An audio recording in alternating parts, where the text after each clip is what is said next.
আমার সোনার বাংলা, আমি তোমায় ভালোবাসি। ছোটবেলা থেকে যবে থেকে বড় হয়েছি, আমার সোনার বাংলা শুনতে শুনতে সোনার বাংলাদেশকে এত বড় হয়েছি ভালোবেসে। আর এই সোনার বাংলাদেশেই নিজের কোনো অধিকার নিয়ে, কোনো কিছু চাওয়া নিয়ে এত এত বড় সংগঠন হয় যে তার জন্য ভুক্তভোগী ভোগ করতে হয় সাধারণ মানুষ, সাধারণ জনগণ। কারণ তারা দিন আনি দিন খায়, তাদের পেটের দায়ে বের হতেই হয়। আর তার জন্য তারা কখনো কখনো নিজের প্রাণটাও হারায়। কেউ কেউ তো আবার তার যেটা দিয়ে রোজের পথ সেটাও বন্ধ হয়ে যায়। যাই হোক, একটুও ভালো ছিলাম না আমরা, কারণ নেট ছিল না। যারা আমাদের ছেড়ে দূর প্রবাসে, তাদের সাথে কোনো যোগাযোগই ছিল না। আসলে এতটা চিন্তিত ছিলাম, কোনো খোঁজে পাচ্ছিলাম না। ডলারে তারা অনেকবার নক দিয়েও কলটা ঢুকে নেয়। এইসব দেখে সত্যি অনেক কষ্ট লাগলো। আর মনে মনে ভাবলাম, কবে এই সোনার বাংলাদেশ সত্যিই শান্তশিষ্ট থাকবে। কিছুদিন পর পর এগুলো আর হবে না। যাই হোক, এতদিন পর আপনাদের সবাইকে কাছে পেয়ে অনেক অনেক ভালো লাগতেছিল, তাই ভিডিওটা শেয়ার করা। শুভ সকাল, আসসালামু আলাইকুম। সবাই কেমন আছে, কাছে বা দূরে, দেশে বা দেশের বাহিরে? আশা করি সবাই ভালো আছেন। আমরাও মোটামুটি ভালো আছি। আর এই তো আজকের ভিডিওটা শুরু হলো সকাল থেকেই। সকালে নাস্তা করে এই তো চলে আসলাম কাঁকড়া ভুনা করব। তো যারা যারা সি ফুড খেতে পছন্দ করেন তারা ভিডিওটা দেখবেন, আর যারা সি ফুড পছন্দ করেন না তারা ভিডিওটা ইগনোর করবেন। তা আমি কাঁকড়াগুলো কেটে পরিষ্কার করে লবণ আর লেবু দিয়ে 15 মিনিটের জন্য এটাকে রেস্টে রেখে দেব। আর এখন মশলাগুলো প্রস্তুত করতেছি।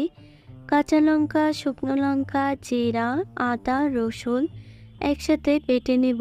আর এই তো আজকে বাইরের ওয়েদারটা খুবই সুন্দর। তো চলুন মশলাটা প্রস্তুত করে নিই আগে।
আর এই তো মশলাগুলো প্রস্তুত করে আমি পরিষ্কার পানি দিয়ে কাঁকড়াগুলো আগে পরিষ্কার করে নিচ্ছি।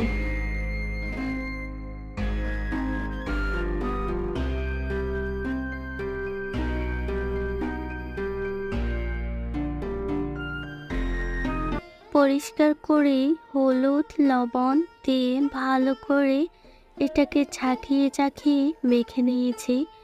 এখন চুলায় একটা পাইপেন বসিয়ে দেব।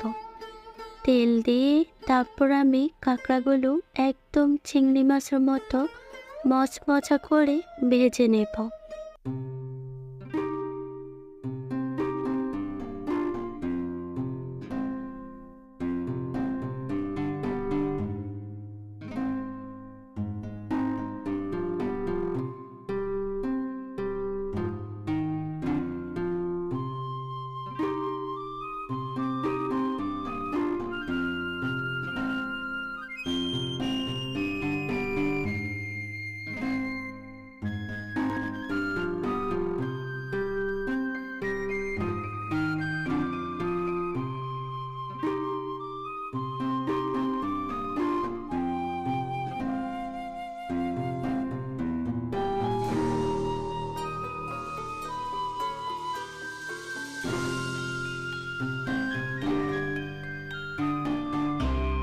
কাঁকড়াগুলো ভেজে তুলে রেখে দিলাম।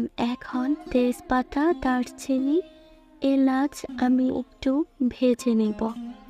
তারপর একে একে পেঁয়াজ, টমেটো আর বাটা মশলাগুলো দিয়ে দেব।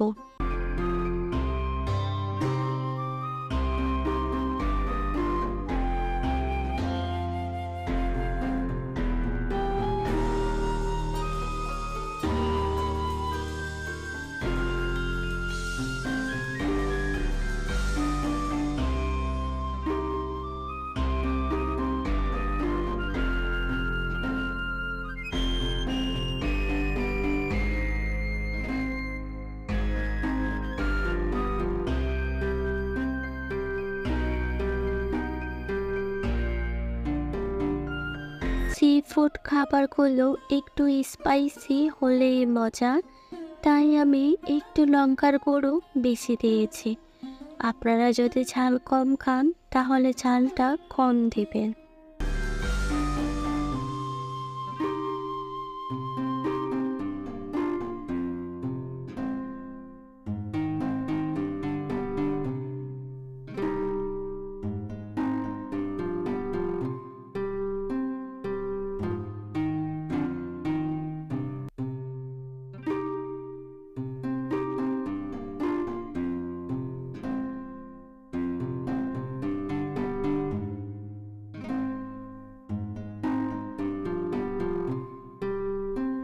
এখন আমি কাঁকড়াগুলো দিয়ে দিলাম আর ঢাকনা দিয়ে দমে রেখে দিলাম। হতে থাকুক রান্নাটা। এইদিকে আমার একটা কেক অর্ডার ছিল, তো কেকটা আমি প্রস্তুত করে নিলাম, কাস্টমার আসলেই নিয়ে যাবে। কেকটা প্রস্তুত করতে করতেই রান্নাটা হয়ে গেছে। এখন আমি বেড়ে নিচ্ছি খাওয়ার জন্য। তো আজকে খাওয়াটা আর দেখালাম না, বিদায় নিচ্ছি এখানেই। দেখা হচ্ছে আগামী ভিডিওতে।